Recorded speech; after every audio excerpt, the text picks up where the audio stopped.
Good morning. Happy Monday. It's going to be Veterans Day tomorrow, and I know that we're also getting close to the holidays, and it's dawned on me, just because my own experience, that there's a lot of people missing loved ones this holiday season, me included. We have a family friend who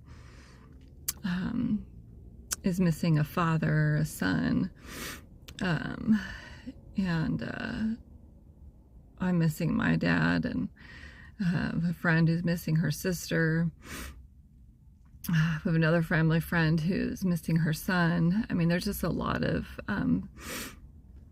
people suffering loss this season, and I just want to remind us all that grief has many different steps, and they all have to be processed in their own time, and not everyone processes grief the same, and they certainly don't have the same the grief doesn't have the same effect on everybody either. So I just pray that we would be gracious to those who may be suffering loss and going through the process of grief, and just know that grief can hit suddenly, and emotions can kind of be all over the place. So just be patient with those who might be suffering that this holiday season, as little things can trigger reminders, and all of a sudden now there's a wave of emotions happening, right? So but I also want to remind you, if you're going through loss, what God says about us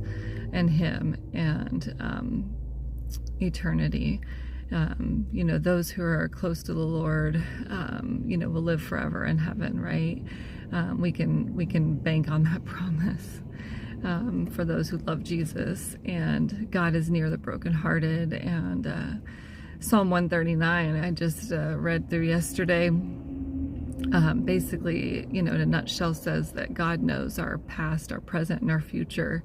So we can be sure to know that God is trustworthy and in control of all situations, and we will see our loved ones again in heaven. And we also don't have to worry about our lives in a matter of speaking, because God knows what's going to happen with us even tomorrow and in a year from now. So I just ask for prayers, friends, and I ask for those that are suffering loss to just remind yourselves of who God really is, His power, His strength. You can rely on at all times.